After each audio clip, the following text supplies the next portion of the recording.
একজন আলেমরে অসম্মান করা মানে সমস্ত উলামায়ে কেরামরে অসম্মানই করা। জঙ্গি জঙ্গি নাটক আগের সরকার সাজিয়েছে, এখন নতুন যারা আছে হয়তো ওনাদেরকে সাপোর্ট করে। আপনারা সকলে জানেন রিস্কা প্রতীকে জয়ী হইয়া হাফেজ হানজালা সাহেব উনি সংসদ সদস্য হয়েছে।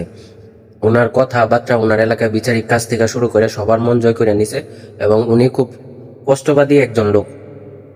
তো উনি আজকে যখন সংসদে ঢুকতেছিল পিছন থেকে নিরাপত্তা কর্মী বলতেছে যে এই যে দেখো দেখো জঙ্গি সংসদ সদস্য জঙ্গি যাইতেছে জঙ্গি।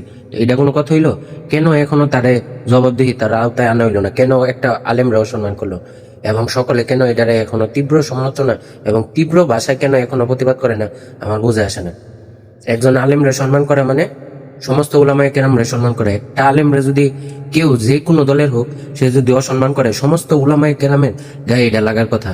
এখনো দেখছি অনেকে প্রতিবাদ করছে, অনেকে ঘুমায় আছে, অনেকে ইয়ে করে আছে। দল বেশ সবাই বুইলা এটার প্রতিবাদ করা উচিত। হয়তো উনি ওই দল করে, কিন্তু দল করুক যাই করুক একটা আলেম সংসদ সদস্য, উনি নির্বাচিত হইয়া ওনার এলাকার থেকে অনেক জনপ্রিয়তা নিয়ে সংসদে আসছে। ওনারে কেন জঙ্গি জঙ্গি বলবো? এখন আর বাংলাদেশের জঙ্গি নাটক মানুষ খাঙ্গে না। জঙ্গি নাটক করলে আপনি করে জঙ্গি বানায় ফাড়াই দিব, যাইতে ফাড়াইতে সময় লাগতো না, আর আপনি সাইরা যাইতে সময় লাগতো না।